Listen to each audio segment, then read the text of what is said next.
बेशक काम किया करो पर अपने लिए भी जिया करो। दवाई वक्त पर लिया करो और चाय पीने का वक्त निकाल लिया करो। नमस्कार, सुस्वागतम, वेलकम, अभिनंदन। मैं हूं आपके साथ आपकी अपनी होस्ट दोस्त डॉक्टर वाय राकी। आपका स्वागत अभिनंदन करती हूं आपके, मेरे और माता रानी के इस खूबसूरत से यूट्यूब चैनल पर। कैसा है मेरा संसार? आप सभी को बसंत पंचमी की बहुत बहुत शुभकामनाएं।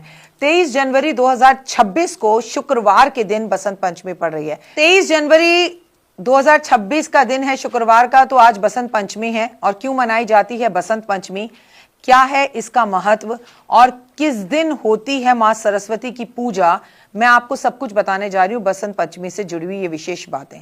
लेकिन एक बात याद रखिए, लक्ष्मी प्राप्त नहीं हो सकती अगर आपने मां सरस्वती की पूजा नहीं करी तो। बसंत पंचमी हिंदू धर्म का खास पर्व है। बसंत पंचमी के दिन मां सरस्वती की आराधना सबसे शुभ मानी जाती है। मान्यता के अनुसार मां सरस्वती को विद्या, बुद्धि और कला और ज्ञान की देवी बताया जाता है। इसी वजह से इस दिन विद्यार्थी, कलाकार और माता सरस्वती की पूजा करते हैं। खासकर अगर वो सिंगर भी हैं, राइटर भी हैं, लिखते भी हैं और बोलने में भी अगर आप अच्छा काम करते हैं, आप पॉडकास्टर हैं या आप एक एस्ट्रोलॉजर हैं, तो आपको विवेक और सफलता प्राप्त करने के लिए आशीर्वाद मांगना होगा और आपको मां सरस्वती की पूजा जरूर करनी चाहिए। क्यों मनाई जाती है बसंत पंचमी, तो मैं आपको बता दूं कि बसंत पंचमी के उपाय बहुत ही खूबसूरत हैं। लेकिन बसंत पंचमी धार्मिक मान्यताओं के अनुसार इस दिन ज्ञान की देवी मां सरस्वती का जन्मदिन है या प्रकटे हुई थी, ऐसा कहा जाता है। इस वजह से बसंत पंचमी को त्योहार को मां सरस्वती के जन्म दिवस के रूप में भी मनाया जाता है। जब ब्रह्मा जी सृष्टि की रचना कर रहे थे तो उन्होंने सबसे पहले जीवों और मनुष्यों की रचना की, लेकिन वातावरण इतना शांत था कि सब कुछ सुनसान लग रहा था। तब ब्रह्मा जी ने भगवान विष्णु की अनुमति से अपने कमंडल से पृथ्वी पर थोड़ा सा जल छिड़का। उनके हाथ में वीणा धारण किए हुए सरस्वती प्रकट हुई। इसीलिए इस तिथि को बसंत पंचमी के नाम से मनाया जाता है। और हाँ, इस दिन से बसंत ऋतु भी शुरू हो जाती है। बसंत पंचमी के दिन क्या करें क्या ना करें उपाय, तो सबसे पहले माँ सरस्वती की पूजा करें। और पूरे बंगाल में इनकी पूजा, पूरे बिहार में इनकी पूजा जबरदस्त तरीके से की जाती है। बसंत पंचमी पर खास तौर पर आपको पीले कपड़े पहनने चाहिए।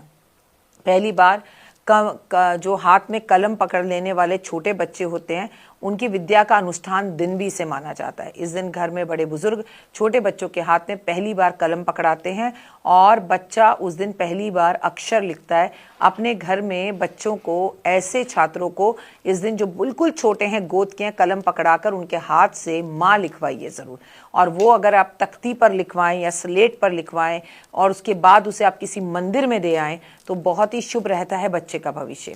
जो परीक्षा की तैयारी कर रहे हैं तो कुछ खास उपाय उनके लिए भी लाभदायक सिद्ध हो सकते हैं। पहला उपाय, बसंत पंचमी के दिन छात्रों को सुबह नहा धोकर और नहाने के पानी में हल्दी डालकर दिन स्नान करना है।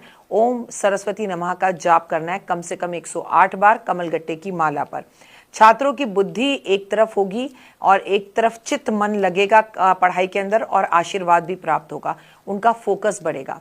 बसंत पंचमी के दिन छात्रों को अपनी किताब, कॉपी, पेंसिल, पढ़ाई का सामान मां सरस्वती के चरणों में जरूर रखना चाहिए, जिससे उनका तेज होता है, तेज बढ़ता है और पढ़ने लिखने में उनका मन भी लगता है।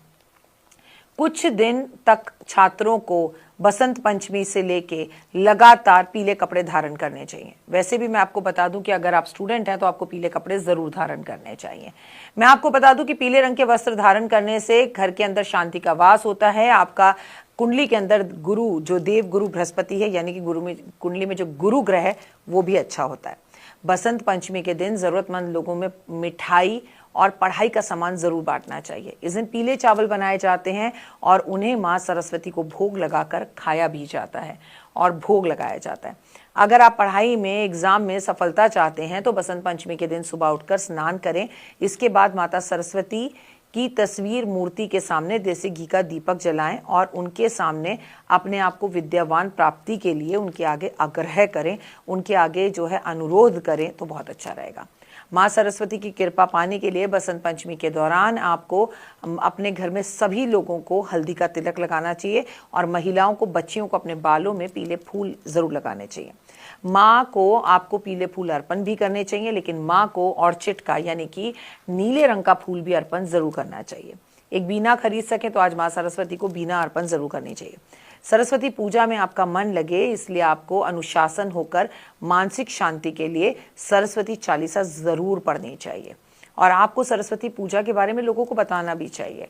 आपको पता है माँ को सिंदूर बेहद पसंद है, तो बसंत पंचमी वाले दिन आपको माँ को सिंदूर भी अर्पण करना चाहिए। माँ को मिष्टी दही का भोग लगाना चाहिए। इस दिन पीले वस्त्र धारण करने चाहिए और ब्राह्मण को भी पीली धोती आज को गिफ्ट के तौर पर जरूर देनी चाहिए। माँ की पूजा आप दोपहर में, शाम में, रात में कभी भी कर सकते हैं। बड़े बड़े पंडालों में माँ सरस्वती को स्थान दिया जाता है और पूजा के लिए उनके बड़े बड़े पंडाल लगाए जाते हैं। इन पंडालों में सेवा जरूर करें। बसंत पंचमी पर क्या नहीं करना चाहिए? बसंत पंचमी पर आपको कभी भी किसी का अपमान नहीं करना चाहिए। और क्या करना चाहिए बसंत पंचमी पर?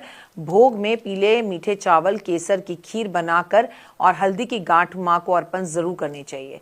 और आपको पेन पेपर अपने लिए जरूर खरीद के माँ के चरणों में रखना चाहिए।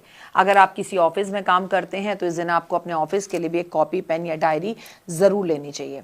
व्यापारियों को, अगर आप व्यापार करते हैं, अपनी सफलता आपको चाहिए व्यापार में, तो माँ सरस्वती की विशेष पूजा करें। ज्ञान और बुद्धि की दाता है वो। बसंत पंचमी वाले दिन किन बातों का ध्यान रखें? आचार व्यवहार का ध्यान रखें। आप पेड़ पौधे इस दिन नहीं काटने चाहिए।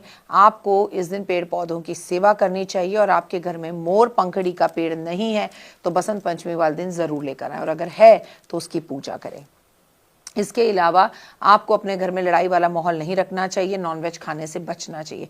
यथाशक्ति संभव हो सके तो बसंत पंचमी वाले दिन थोड़ी देर मौन धारण करना चाहिए और व्रत रखना चाहिए। याद रखिए, पढ़ाई सबके लिए ज़रूरी है। देश के हर बच्चे को शिक्षा मिलनी चाहिए।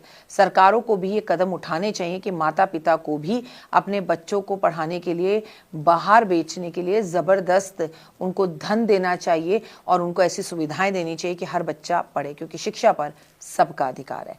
लेकिन जो अपनी पढ़ाई नहीं कर पाते हैं, जो पढ़ते तो बहुत हैं लेकिन उनसे जो है याद ही नहीं होता, तो उन्हें माँ सरस्वती के चरणों में बसंत पंचमी वाले दिन ज़रूर जाना चाहिए। और इस बसंत पंचमी आपको अपने बच्चों से क्या आशीर्वाद बच्चों को देना चाहिए और क्या आशीर्वाद अपने बच्चों से क्या प्रॉमिस ले लेना चाहिए? तो आपके बच्चों से प्रॉमिस लेना चाहिए कि आपके बच्चे 2026 में पूरे दिन में 3 घंटे अपने फ़ोन से कम दूर ज़रूर रहेंगे, और वो अपने फ़ोन से दूर रहेंगे तभी वो पढ़ाई कर पाएंगे। आप सभी को बसंत पंचमी की हार्दिक शुभकामनाएं। हे ज्ञान दे माँ, हे ज्ञान दे माँ, अज्ञानता से हमें ज्ञान दे माँ। तू स्वर की देवी, ये संगीत तुझसे, हर शब्द तेरा है, हर गीत तुझसे। हम हैं अकेले, हम हैं अधूरे, अज्ञानता से हमें ज्ञान दे माँ। हे शारदे माँ, हे शारदे माँ। जय माता दी।